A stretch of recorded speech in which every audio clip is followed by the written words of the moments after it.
terus jadi NFA. Ini kita boleh nampak lah.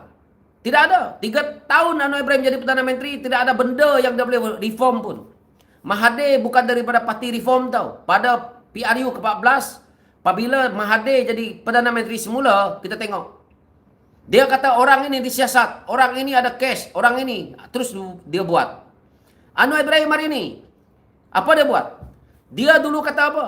Anwar Ibrahim kata Mahathir itu Maha Firaun. Anwar Ibrahim kata ada 6-7 kotak yang melibatkan kesalahan Mahathir.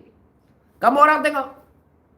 Satu benda pun dia tak dakwa Mahathir hari ini. Kalau Mahathir, dia kata dia buat tau. Mahathir kata orang ini ada kes. Ada kes. Dia kata Zaid Hamidi ada kes. 47 kes dia buat. Dia kata Najib ada kes. Sekarang ni Najib masuk penjara. Tapi Anwar Ibrahim tak ada tau. Cerita dia siasat.